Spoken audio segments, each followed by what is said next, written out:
from the NR Hour Sports Show. This is episode 736. We're joined by special guest Mike Meekhof. He's the owner of M7 Sports, and he's really big in the sports industry. So I'm really looking forward to this interview. First of all, how are you doing, and how are you and your family doing so far during the tough situation? And where are you located right now as we speak? We're doing great. The high school basketball season for what I do just ended in Muskegon, Michigan, and so right now I'm just taking some family time down in Bradenton, Florida. So it's going great. How are you guys doing? Good. We're doing good here down here in Jersey. Finally getting some nice weather, but but hopefully, I think we're getting into a little normalcy here with the COVID situation, but it's still kind of some kind of restrictions down here, but some kind of hopefully we're getting a light in underneath the tunnel soon, pretty soon. Yeah. So for you, I just want to start off with your journey a little bit. And while growing up, when did you start realizing that you wanted to be in the sports industry? And who is that one person that you looked up to, or you followed throughout your career while growing up in the sports industry? All right. So first, I started really getting into sports when I was in second grade. And so I've always loved watching it. I've loved watching the news on it. I've loved following certain players, whether it was high school, college, or the pros. And, then it gets, like when I was in seventh grade, I really wanted to start something for my community that would get their names out there and, get them the exposure that I hope to get them. But, I was still like, at that point in my life, I still cared a lot what people thought, and I was nervous that people wouldn't care about my stuff. I was nervous like nobody would watch it and I'd get made fun of for it. And then finally, when I was in ninth grade, I had the confidence to start it. And, it's really just taken off for me from there. And it's been even bigger than I ever thought it would be. And I'm just really blessed and thankful that it turned out like this. And really, like, going back to what you said about somebody that you look up to, like, I honestly I don't have somebody that I've looked up to in the sports industry. I can give you a list of people that have helped me over the years and have been like that I know personally, but there's nobody I've really looked at in the sports industry that I said I want to be like him. I've just wanted to be different and build my own path. So did you play any sports while growing up? And if so, what sports did you play? All right, so I played soccer when I was really young.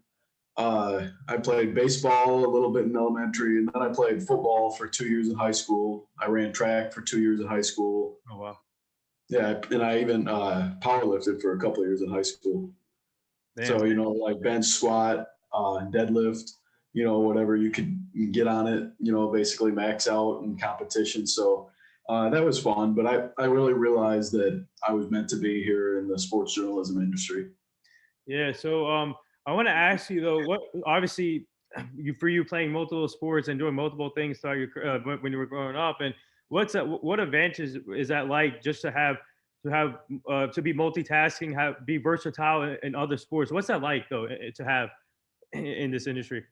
I feel like it was really helpful because I felt like in a way that I had an advantage over other media members where I could be friends with and connect with people, and get information before anybody else could.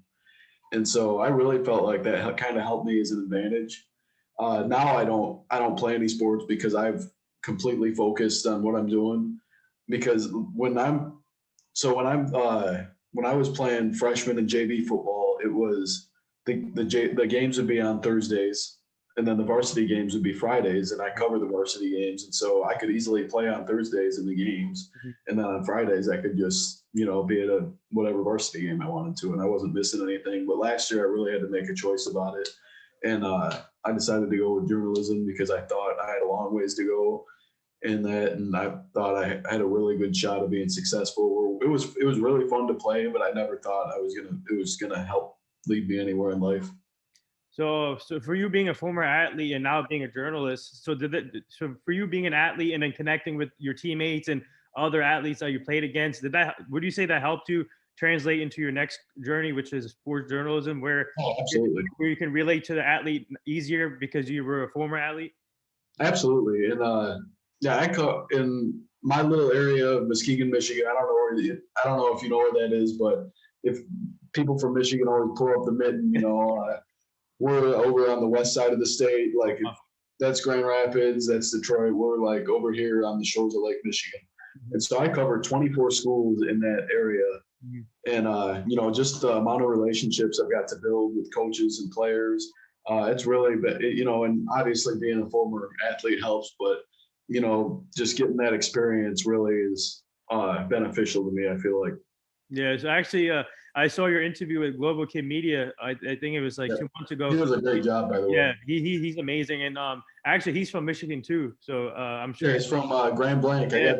I was actually, so funny enough, a couple weeks after that interview, I was covering Muskegon High School was playing at Grand Blanc, and so I actually got to go up there and meet him because he plays for Grand Blanc. Oh wow! And so I went a little early and just watched his freshman game before the varsity played, and I got to sit and talk with him for a little bit. So that was really cool. Yeah, he plays multiple sports too. It's amazing: football, basketball, and baseball. It's crazy.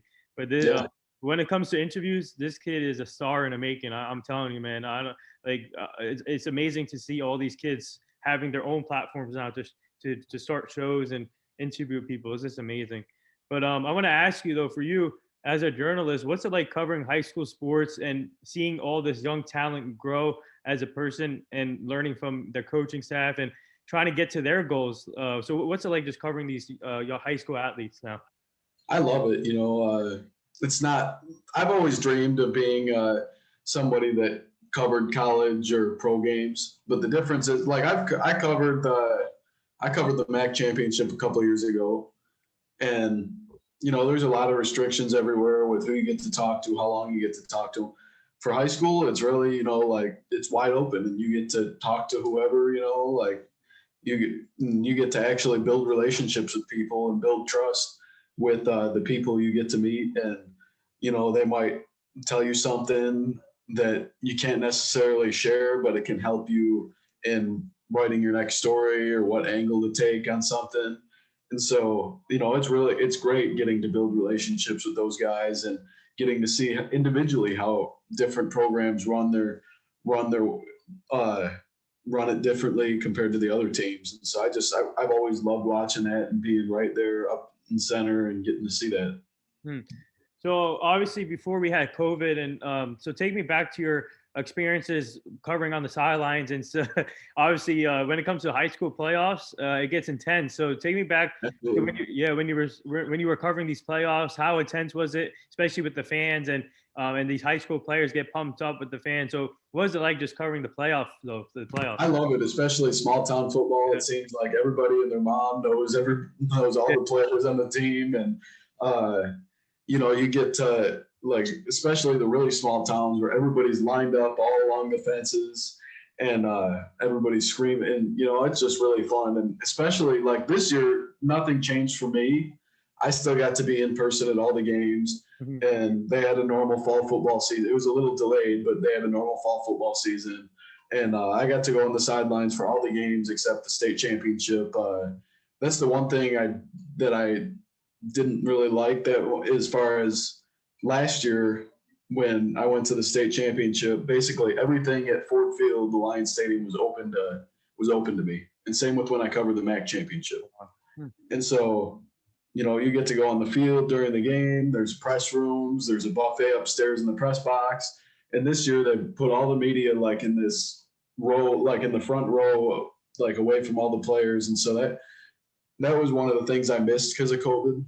But other than that, it was unchanged for me. But I definitely missed hearing all the fans and how exciting and electric it got during some of those, like especially crosstown rivalry games. Oh wow, yeah. So this is a two-part question. So obviously, how tough was it for you as a journalist when COVID hit and when all the sports shut down and no one had nothing to do? So for you, how tough was it? And the next part of this question, what have you learned from the past year till now as a journalist?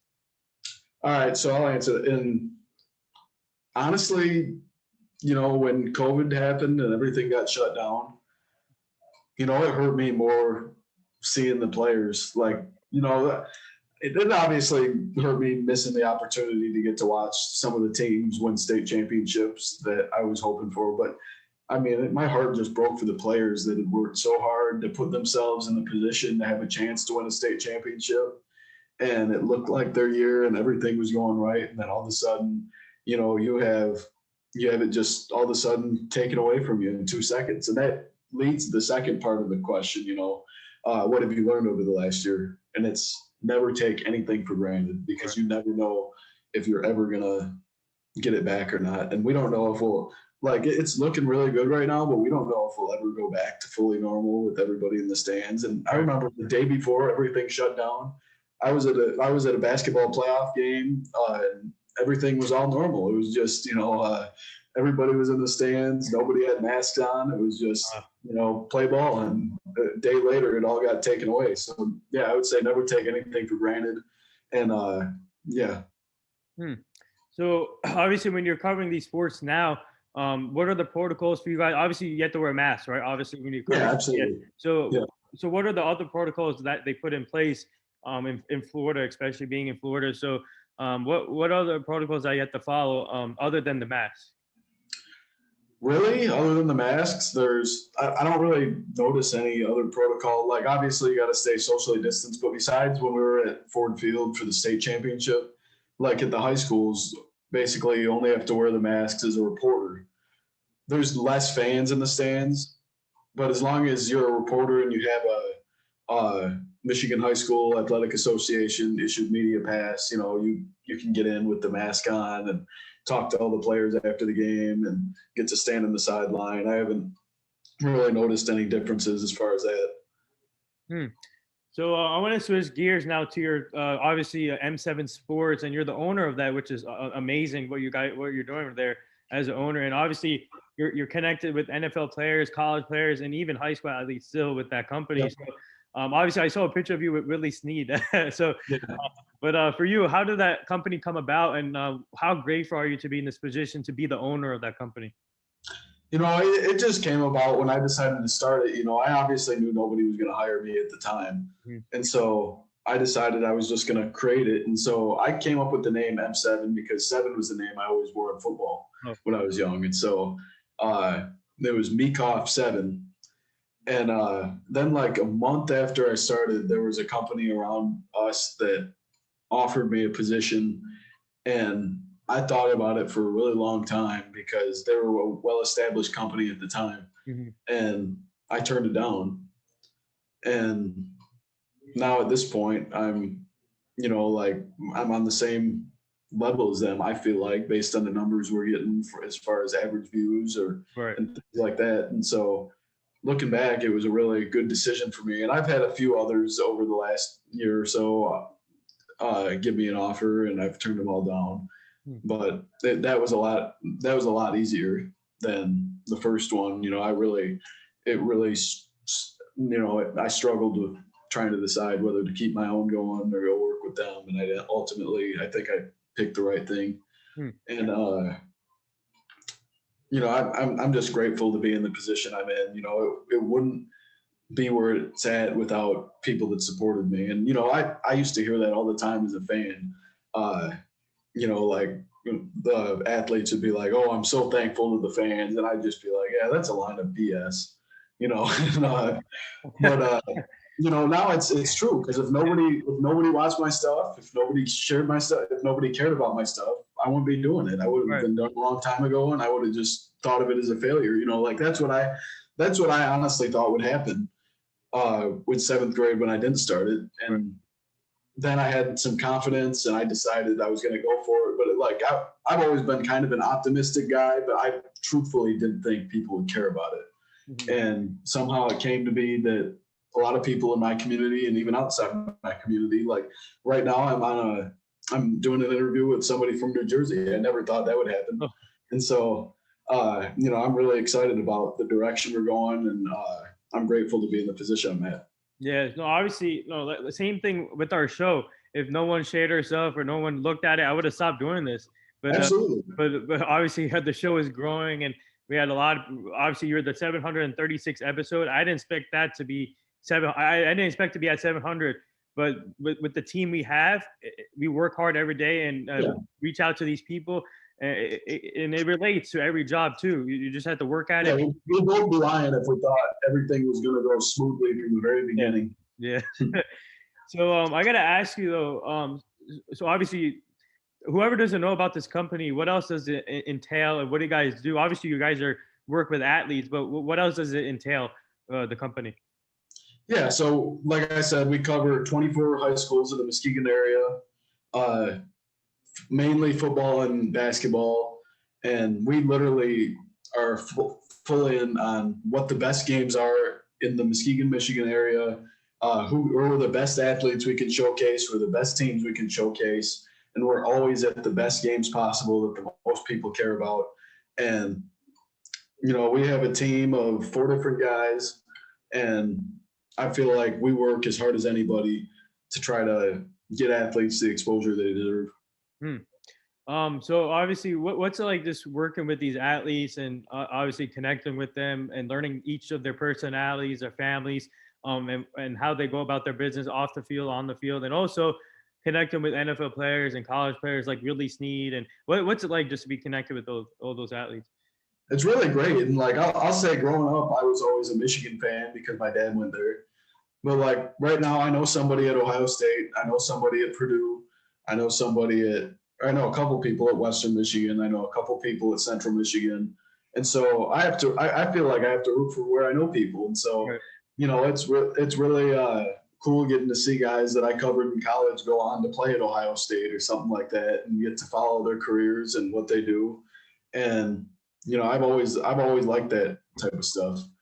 And, and then I got to meet Willie Snead a couple of years ago because he went to Muskegon Heights High School, and he came back and ran a football camp there, and so I got to cover that, and that was really exciting. And there's just been a bunch of guys I've happened to meet over the years, like from being at the right place at the right time because they came to recruit in Muskegon, like PJ Flack, Ryan Day. Okay. I got to, just getting to meet certain people because they happen to be at something I'm at. And like I met Darius Slay and Devin Gardner covering the state championship. Yeah. So. Oh, sorry. My dog was trying to get into the show too. Yeah, I saw that. He looks good. Yeah, thank you. So I want to ask you, obviously, so with this company now, where do you see yourself in the next 5 years? And also, what do you guys have coming up next as far as covering games? And are you guys like launching anything big in the coming years? Or actually, we have something really big that we're launching this spring. We're going to be doing 3 separate documentaries on people in the Muskegon area. At least we're planning on it if the right things fall into place. 3 people in the Muskegon area on people that have overcame some huge adversity in their life and turned it into something great. Whether it was somebody beating cancer or beating addiction, something like that, that we can showcase and show people that, some people's biggest worry isn't just about getting an Xbox or something like that. There's some real issues that people go through, and, there's a lot of things that people feel like they're not big enough to overcome. But if people are big enough to overcome these, then you can overcome what you're going through. And so I wanted to make 3 half-hour documentaries on certain people. I can't announce who yet because we haven't confirmed them, but I really am looking forward to working on that this spring. And then in the fall, we'll obviously be covering high school football, and I'll be a senior in high school going into next year. So I'm still a junior right now. Oh, wow. Okay. And so I'll be covering high school football, high school basketball for M7. And then I'm planning on going to college. I'm planning on going into sports journalism in a big market and leaving M7 off to somebody else. And then I want to be able to get a really good internship right away when I'm in college with the experience that I have to be able to cover pro or college sports. I feel like that's my next step. Oh, that's awesome. Yeah, that's really awesome. And is your goal to be at Michigan? What? Is your goal to be at Michigan? No, it's not. I actually want to go somewhere out of state. Oh, okay. So, what advice would you give? What advice would you give these young kids or young athletes that are trying to get to their goals, and also these young kids who's trying to be in the sports industry too? Never let people tell you can't do something, because you can. And whether it's, and obviously not everything's good for everybody. Like if I said I really want to be in the NBA and I'm going to be great, like that isn't a realistic goal. Let's be honest. Right. But there's something for everybody, and as soon as you find what you're good at, there's nothing that can stop you if you work hard enough at it. And I feel like for me, that was in a lot of people, that's sports journalism. There's a lot of people, it's as a football player, as a basketball player, and just never let anybody tell you you're not good enough to fulfill your dreams, because you always have. If you work hard enough, you can accomplish anything, and don't let the doubters get in your way, because they'll always be there, but there'll also be a ton of people supporting you along the way. Right. Well said. And so now we do this fun little segment on the show. It's called the rapid fire segment. You ready for this? Yeah. All right. Kawhi Leonard's laugh or Kevin Hart's laugh? Kevin Hart's. Favorite NBA team? Detroit Pistons. Interesting. Favorite baseball team?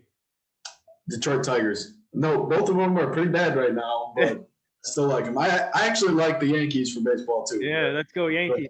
Favorite NFL team? Detroit Lions. I'm pretty embarrassed to say that, but I'm a Dallas Cowboy fan. Seriously? Yeah. I mean, you're in Jersey. You got 2 NFL teams up there. Yeah, but my father brought me up as a Cowboy fan, so. Oh. Yeah. So all right. So out of the games that you covered, what was your most memorable game that you covered? Probably Montague versus Whitehall. It was they're two towns with about 5,000 people in them each, so not big at all, and they're right next to each other, like a bridge separates them. And so most years, not this year, but most years, there's a bridge that connects the 2 towns, and the day before the game, they do a coin toss, like where they both meet at the bridge, and the community gets out for it. But this year was really special as far as the game, because it looked like Whitehall was going to win. They scored a touchdown with 50 seconds left, and Montague storms down the field, kicks a field goal, sends it to overtime, and it ended up going to 2 overtimes. Wow. And Montague kicked the field goal to win it and walk off, and all their fans ran on the field, and they have a victory bell that whoever wins that rivalry game gets to keep it for the year, and they're like holding the bell up in the air. Like that was probably one of the best games I've covered. Wow. So the schools that you're covering right now, which athletes should we keep a close eye to in the coming years? This year it's kind of been harder to tell because of COVID, but I can tell you some guys in college that you can look at, like Cameron Martinez at Ohio State. You can look his name up, and he's already getting some pretty good playing time right now, just during spring ball, and he's only a sophomore. Then you have Jacob Wahlberg at Purdue, Damari Roberson at Western Michigan, Khalil Pimpleton and Ja'Cory Sullivan. They both started receiver for Central Michigan. And so there's a lot of good Division I talent that's floating out there right now. There's a couple guys at Bowling Green, Jordan Porter and Billy Roberts. So I'd say that look at the guys in college right now, because this year it was kind of hard to tell, because a lot of people lost their Division I opportunities because all the colleges got to keep all the seniors for an extra year, and so that meant less scholarships. And so there was only 1 Division I player compared to usually there's like 10 from our area every year. Oh wow. So I'm sure you're paying a close attention to all the pro days that are happening right now at the colleges. So what do you think of all these pro days and these players getting ready for the draft for this year? Actually, so the draft is coming up soon. So what do you like about these pro days? Obviously, in a different circumstance too. So I really like Trevor Lawrence and Mac Jones. I feel like those are going to be 2 of the best prospects from the draft as far as quarterbacks. Who's that tight end from Florida? Kyle Pitts. I'm really excited to see him. I keep forgetting his name, but that's going to be, I think, one of the best tight ends you'll see, as long as he doesn't flame out. Just his speed, how big he is. There isn't many like him. But yeah, I'm really interested to see what Lawrence and Jones do at the NFL level, and I'm wondering if Justin Fields can break that Ohio State streak of Yeah. those rough quarterbacks like Dwayne Haskins and stuff like that have came out the draft. I'm really excited to see if Justin Fields can be a good NFL player. I also had high hopes for Cardell Jones coming out of Ohio State, but Yeah, so was I. yeah, so it didn't work out. But hopefully Justin Fields breaks that streak, like you just said. Yeah. So for you, what's your most memorable interview you have done? Most memorable. I really liked the one I did with Willie Snead. Okay. Because I thought it was positive all around. There was it was just it was really cool getting that day to get to meet him, and he was such a nice guy with handling everything. That was probably the most memorable. And the thing is, it was only like 3 months after I started, and so I was like talking to an NFL player right after I started, but. I've learned over the last couple of years, those opportunities don't come as much as you think unless you get on, like social media and do Zoom interviews and stuff like that. But getting to talk to them in person doesn't come as much as you think. And so I thought that was a really lucky day and a really cool day to get to experience. Favorite food? Probably crab legs. So outside of covering sports, what else do you like to do? Fish, hunt, go boating. I live on a lake up in an inland lake attached to Lake Michigan, so we take our boat out there every summer. And Nice.